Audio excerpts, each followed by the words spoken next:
Agricultural Research Council of Nigeria, ARCN, says research works on cocoa and livestock in the various agricultural research institutes have been put in use in farms. Executive Secretary of the Council, Professor Garba Sharabutu, made this known on Tuesday in Abuja while presenting his scorecard to Agriculture Correspondent Association of Nigeria. Sharabutu also blames the inadequate off-takers as one of the reasons agricultural research findings have been on the shelves years after they have been produced by researchers. There are two dangers to this country as far as agriculture is concerned. One is the issue of insecurity, which again another lady asked. The second is COVID. Now everybody knows that there is a problem with this COVID. And that's the more reason why the policy is on quick, early maturing. We're not talking about high yielding, early maturing. And which are the early maturing? Crops that are annual, crops that we can grow all year round are the ones that we are trying to encourage. Be it rice, cowpea, maize, sorghum, millet. And if you look at these ones, they are the staple crops that we have in this country, cassava inclusive. So these are the ones we want to emphasize. Now, it will not be easy for us to develop a quick maturing one overnight.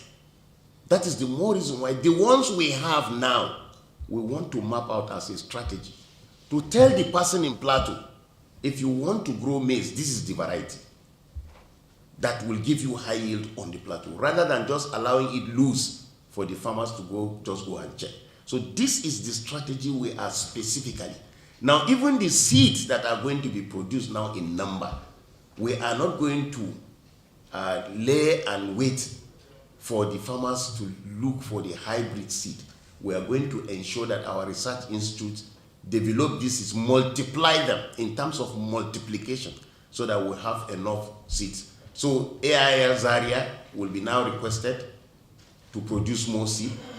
Ibadan will be required to produce more seed. Badegi will produce more seed because the off-takers are not there to multiply the seed. So the responsibility, according to the minister, now falls back on our research institute to make sure that we do this. After distributing 10 million cocoa seedlings in 2020, the Cocoa Research Institute says it will disburse additional 5 million seedlings to farmers in 2021.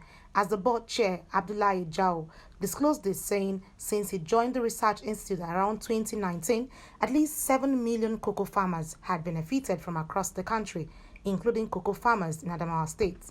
3 weeks ago, the government contracted us to produce 5 million seedlings of approved cocoa that is on the market. That is the one the Cocoa Research Institute introduced into the market. And we are doing that now.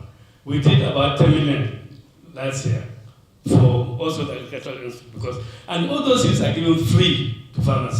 For livestock, the RCN board said the National Animal Production Research Institute has been making efforts to improve the milk and meat output of cattle, but it has been faced with the challenge of getting the animals in one place. NAPRI was established before the 60s. We have succeeded in breeding a special breed of chicken. We call it the Chika Brown. But from the research we are sponsoring right now, we are trying to improve on the milk production. Now, what is the problem? The problem there is NAPRI attempted to do artificial insemination in order to improve the genetic material of our breeds, in order to have high-yielding milk as well as high-yielding meat, quality meat. What is the problem? Artificial insemination has to do with getting animals to stay in one place, because you cannot artificially inseminate an animal that is hungry. So you put them in one place, you flush them. When they come on heat, you inseminate them, then you'll be able to see. Getting our people to stay in one place is a problem. What is our solution to it? We have keyed into the NLTP, the National Livestock Transformation Program. And this is the best way to go. Ban grazing in terms of moving from one place to the other, locate them in a place.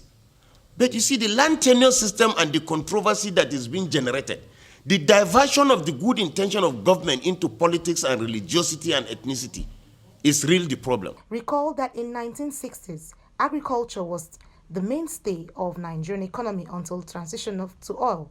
Sharabutu argued further on the need for internships for graduates of agricultural science. These, he emphasized, will prepare the students ahead of real investments in the agricultural sector upon graduation.